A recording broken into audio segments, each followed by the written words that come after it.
प्रेम से बोलिए शंकर भगवान की जय, गौरा माता की जय, कार्तिक गणेश की जय। तो देखिए गुरु बहना, आप लोग के बीच में बहुत सुंदर शिव चर्चा की कथा सुनावत तनी। हमरे कथा के आप सब शुरू से लास्ट तक सुनो आ सुन के कमेंट बॉक्स में बताई कि हमार कथा सुन के आप सबन के कैसन लगल बाटे। आ कमेंट बॉक्स में हर हर महादेव लिखम। देखिए गुरु बहना, राजा रहने आ राजा की एगो बेटी रहली। आ जब अपने बेटी के देखी शादी कई देहले बाने, आ जब शादी कैले बाने तो साल भर के बाद उनके बेटी के 2 गो बेटा पैदा भइने। देखी गुरु बहना, जब 2 गो बेटा पैदा भइल माने आ देखी दोनों बेटा कैसे देखी सांप बन गए बाने बिखदर। तब सब हमरे कथा के शुरू से लास्ट तक सुनम, तब्बे जानम कि जो राजा के बेटी रहली उनके 2 गो बेटा रहने आ कैसे दोनों बेटा सांप बन गए बाने। तब सब हमरे कथा के शुरू से लास्ट तक सुनम, तब्बे जानम कि कथा में कैसे दोनों जानी सांप बनल बा लोग। देखिए गुरु बहना, एक गांव बा। वो गांव में एक बहुत धनी आदमी बाने, एगो बहुत धनी आदमी बाने। यही से गांव के लोग उनके राजा कहेला। काहे से उनके घरे नौकर लगल रहने, हर काम में नौकर लगल रहने।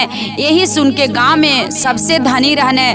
तो सब केहू कहे राजा हमें। उनकर एगो बेटी रहली, ताकि जहाँ भी उनकर बेटी जात रहली तो उनके साथ में 2 गो आदमी जरूर लगा के भेजत रहने। देखी गुरु बहना, केहू के उनके अनुसार गांव में कोनो काम होत नहीं रहल। केहू भी रहे कुछ तो उनसे पूछ ले, तबे जाके कोनो काम गांव में करे लो। काहे से बहुत उनके धन दौलत रहल, सब कुछ रहल, बहुत रजगज रहल। अरे गांव में उनके कहल जाला, उनके घरे पता नहीं कितना हर नौकर लगल रहने। कोनो ने राजा कोनो काम करत रहने, ने रानी कोनो काम करत रही, ने उनकर बेटी कोनो काम करत रही, ने उनकर बेटा काम करत रहने।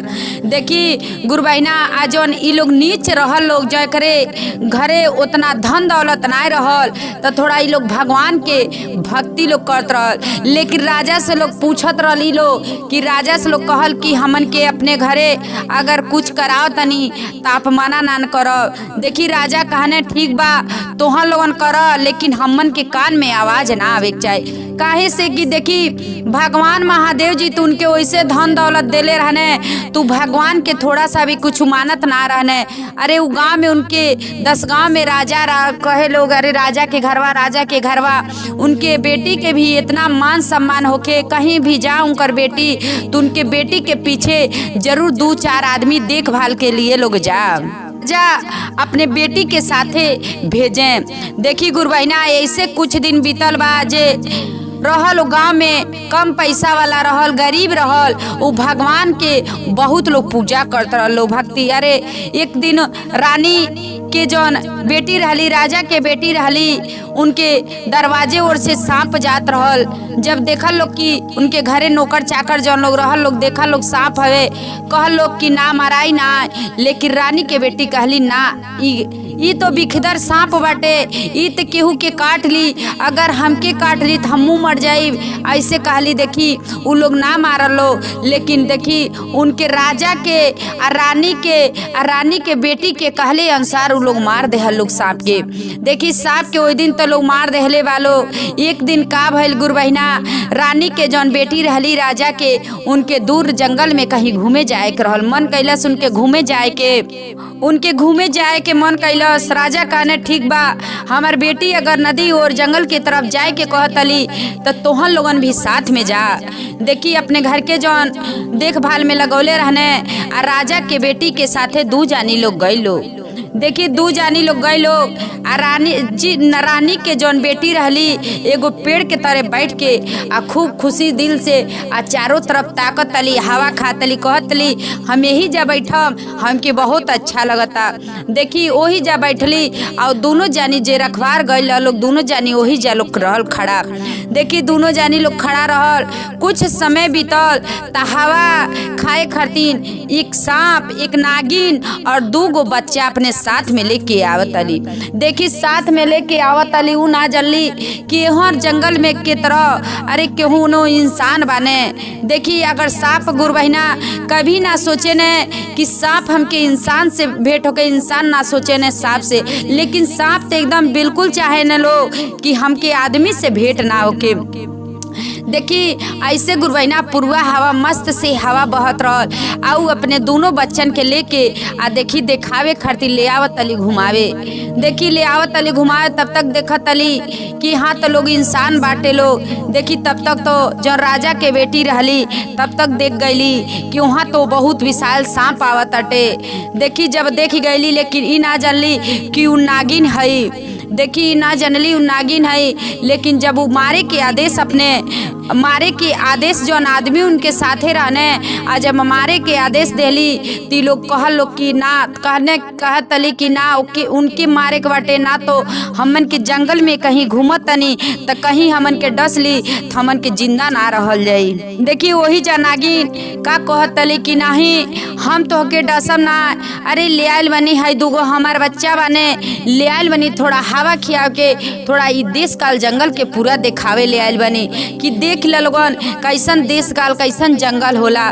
देखी तब वो जो राजा के बेटी वाली मनली ना, जो नागिन रहली नागिन के बात मनली ना। आ जब मनली ना तो देखी दोनों जानी के का कैली, दोनों उनके बच्चन के जान से मरवा देली। जान से जब मरवा देली दोनों नागिन के बच्चा जौन दोनों जानी लोग रहल लो, देखी दोनों जानी वही जा लोग मर गई लो। अब वहाँ से नागिन भाग गईली। आ नागिन जब जात अली तो देखी जो राजा के बेटी रहली तो देखी उनके श्राप नागिन का देहली गुरु बहिना, कहली जा ते तू अपने ससुराल जइबू, तोहर शादी होई ससुराल जइबू, लेकिन जौन तोहरे गर्भ से दूगो बेटा पैदा हुई हैं, लेकिन वो देखी तोहरे कोख से जौन जन्म है कि वो भी तो बिखदर सांप ही, एक सांप ही रही है, बिखदर सांप जन्मी है, लेकिन देखा तनी तू अपने बेटा के कैसे तू मारे लू। देखी ये श्राप देहली नागिन, अरे तोहरे कोख से तो सांप जन्मी, लेकिन देखा तनी अपने कोख के सांप के तू कैसे मारत अलू। यह बात कह के नागिन श्राप देहली, कहल तली का ईरानी के बेटी का कहली जा जा हम तो के देख ले, तोहार श्राप बहुत देख चुकल बानी। ऐसे देखी काहे से बहुत, अरे उ सेना लेके अपने साथे उनकर बाप जो राजा रहने अपने बेटी के साथे सेना लगौले रहत रहने, तो देखी यह श्राप नागिन देके नागिन चल गईली। जब नागिन चल गईली देखी गुरु बहिना इहो राजा के बेटी अपन जंगल घूम के आ टहर के जंगल घूम के देश काल देख के अपन घरे चल गईली। देखी गुरु बहिना जब घरे चल गई वाली कुछ समय बीतल, राजा अपने बेटी के बहुत राजकुमार से शादी कैने। राजा अपने बेटी के एक बहुत धनिक घरे उनका नाम धराइल राजकुमार। देखी राजकुमार से शादी कैने, जब इनकर शादी विवाह हो गई आ जब अपने ससुराल गईली, जब ससुराल गुरु बहिना गईल वाली तो 2 साल के 2.5 साल के बाद उनके गर्भ से 2 संतान पैदा भइल बने। देखी 2 साल 2.5 साल के बाद उनके गर्भ से 2 संतान पैदा भइल बने। दोनों देखी गुरु बहिना बेटा बने, देखी बेटा बने, लेकिन उनके तो श्राप जो नागिन देले रहली उस श्राप तो उनके मालूम ना बा कि हाँ हमके तो नागिन श्राप देले रहली, जा तोहरे गर्भ से तो 2 बेटा पैदा हुई हैं, लेकिन वो दोनों सांप हुई हैं। लेकिन देखी जैसे वो कुछ समय बीतल राजा के जौन बेटी रहली, देखी उनकर दोनों लड़के जो रहने दोनों जानी के झूला पे सुतौले रहली, दोनों जानी के झूला पे सुतौले रहली, राजकुमारी झूला पे सुतौले रहली। आ जब झूला पे सुतौले रहली देखी सूत गईल वाली आयल वन के दोनों जानी के झूला पे सुता देले वाली। जब झूला पे सुता देले वाली अब देखी नागिन आईली, आ नागिन जब आयल तो औरत के भेष बदल के आ देखी वही जा देहली, आ वही जा अपन दोनों बेटिन के आत्मा ले आके आ दोनों बेटन के प्राण दोनों बेटन के शरीर में डाल देली। देखी दोनों बेटन के शरीर में गुरमहीना डाल देले वाली आ दोनों जानी के मुंह ते देखी हो गइल बाटे, आ मुंह ते इनके लइके के बाटे, लेकिन और पूरा शरीर सांप के हो गइल बा। देखी सांप के हो गइल बा पूरा शरीर, जैसे दासी हो गए उनके घर के जौन राजकुमार के घर के नौकर रहली। तो देखी आवत अली तो देखत अली लइकन के आवत अली देखभाल करे के लिए, तो ले देखत अली कि ते काहे जौन राजकुमारी के हमरे घर के जौन राजकुमारी वाली उनकर दोनों बेटा बाने तो कैसे सांप बन गए ने। देखी उठा के कहत अली देखी राजकुमारी साहब देखी आपके दोनों बेटा कैसे सांप बन गए बाने। देखी अब उ सोचे लगली वही जा जब सोचे यहाँ तक कि केहू भी उ जन दोनों जानी सांप लोग बन गए, उनकर मुँह के हवा केहू के अगर मुँह के सामने चल जा तो तुरंत बेहोश होके लोग गिर जा। देखी जौन दासी रहली वही जब बेहोश होके गिर गई रहली, जे भी उनके लगे जा ते बेहोश होके गिर जा। देखी का भइल, अब तो रानी सोचे लगली आखिर में काहे हमार दोनों बेटा काहे ऐसी भइल बाने। देखी रानी सोचे लगली काहे दोनों बेटा हमारे ऐसे भइल बाटे, अब हम का करी। देखी अब तो उनके श्राप तो खुद कुछ उनके दिमाग में घूमता कि हम जंगल की तरह गई रहनी और नागिन के दोनों बच्चन के मार देले रहनी। नागिन हमके श्राप देले रहली कि जा तोहरो गर्भ से तो संतान हुई है, लेकिन संतान हो तुहार दोनों सांप बन जाइ हैं। देखी गुरबहिना उनके तो श्राप याद आ गई। अब देखी दोनों जानी के लोगन के दोनों जानी के उनके बेटा के पिजड़ा बन गई। वही पिजड़ा में रखल जाए, वही पिजड़ा में खाना देहल जाए, वही पिजड़ा में सब कुछ कल जाए, ऐसे कि कहीं केहू के काट ना ले आ केहू के डस ना ले। देखी इतना तक डर हो गई लल काहे से कि बहुत उनके लोगन के अंदर बहुत ज़्यादा बीख रहल। अगर केहू के थोड़ा सा उनके मुँह की हवा ज़्यादा लग जा, ज़्यादा कुछ हो जा तो लोग बेहोश हो जा, लोग मर जा लो। यही से का कहने राजकुमार दो पिजड़ा बनवाने, दोनों जानी के दो पिजड़ा में जैन करवा देने। देखी ऐसे गुरबहिना कुछ समय बीतल बा। जब कुछ समय बीतल बा राजा अपने रानी से कहत ने, वो राजकुमार अपने राजकुमारी से कहत ने कि कहीं तू कोनो गलती नान कैले वालू, अगर गलती कोनो कैले हो तो तू बता दो। देखी इनके तो अपन गलती मालूम बा, लेकिन अपन गलती बतावत नाई वाली।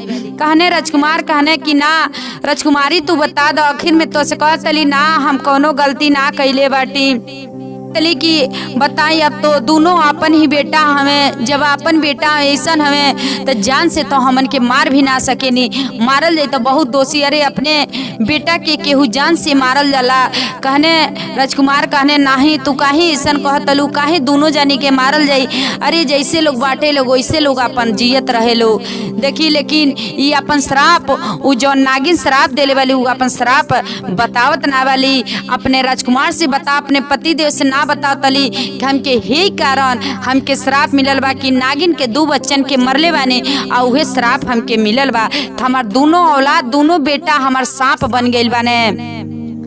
तो देखी गुरबहिना अब जौन राजकुमारी रहली आ राजकुमार दोनों जानी बहुत चिंता लोग करे लगल लो, बहुत चिंता लोग करे लगल लो कि काश हमन के का कहनी कि आज हमन के दो गो बेटा भइने तो दोनों हमन के काहे बेटा इतना बिखदर सांप बन गई ने, खुद के ना जानतनी। देखी लेकिन रानी कोनो बात ना बतावतली। रानी जौन राजकुमारी वाली तो कोनो बात ना बतावतली। जब कोनो बात ना बतावतली अब का कहने राजकुमार अपने घरे बहुत पूजा पाठ करावे लगने, एक से एक वहाँ साधु संत बुलावे लगने अपने घरे कि केहू बता दे कि हमरे जौन दू गो बेटा भइल बाने वो बेटा काहे पहले इंसान के रहल शरीर त काहे हमर सांप के, हमर दोनों बेटन के शरीर काहे सांप के हो गइल बा। देखी वही में कोनो साधु संत बतौने कि तुहार जौन राजकुमारी वाली तो जब इनकर शादी ना भइल तो गई रहली जंगल के तरफ घूमे गई रहली। आ जब जंगल के तरफ घूमे गई रहली तो जौन नागिन रहली नागिन के दो गो बेटा रहने बेटी। जब दोनों जानी के ई का कैली अपने घमंड में दोनों जानी के अपने सैनिक से दोनों जानी के मरवा देहली। आ जब दोनों जानी के मरवा देहले वाली दोनों बच्चा वही जा उनकर मर गए बाने। तो देखी जब मर गई तो वही जा नागिन श्राप देहली कि जा तोहरो गर्भ से जौन लइका हुई हैं तो बेटा तो हुई हैं, लेकिन दोनों जानी तो नाग बन जाइ हैं। उहे श्राप इनके लगल बा। लेकिन देखी राजकुमार साहब आपसे राजकुमारी कुछ बतावत ना रहली, तिनकर बहुत बड़ा ई पाप कैले रहली। काहे से ई गांव में ई जो रहल तिनकर बाप राजा रहने हवे, तिनके सब केहू मान सम्मान करत रहल, इनके साथे सैनिक लगल रहने, तिनके बहुत ज्यादा घमंड रहल, कोनो भी जीव जंतु से कुछ के सब के मरवात चलत रहली। लेकिन ई ना जानत रहली कि अरे भगवान भोलेनाथ ही ओ गांव नगर के जितने लोग रहल लो तितना लो भगवान के महादेव जी के बहुत पूजा लोग करत रहलो। त कभी भी गुरबैना ई जब नागिन के बच्चा की मार देले वाली, यही से दोनों बच्चे इनकर बेटा दोनों जानी सांप बन गए बाने गुरबैना। तो आप सब हमारे कथा के गुरबैना शुरू से लास्ट तक सुनो, तभी कथा के भाव जानो। देखी कभी भी यही से ना कहल जाला गुरबैना कि कभी भी सांप अगर जोड़ा बाटे चाहे कैसो बाटे सांप के मारल ना जाला। इस सांप के मारली अपने धन पे घमंड दिखौली, तिनका धन के इनकर बेटा ही धन होने, तो धन के नाश करे वाला नागिन है। तो देखी नागिन चाहे नाग बदला लेवे वाला वो सब तैयार हमें, ऐसे कि सभी महादेव जी सभी कैले बानी, दूसर ने केहू ना कैले बा। देखी महादेव जी के जन गला में नाग हवे तुहे चारों तरफ बन के घूमे ने। तो आप सब कभी गुरबैना सांप के कभी भी डंडा ना मारब। आज राजा के जौन बेटी रहली तो मरले रहली, तुमकर दोनों बेटा सांप यही से बन गए रहने गुरबैना। तो आप सब कबो गलती ऐसा ना करब। हर हर महादेव।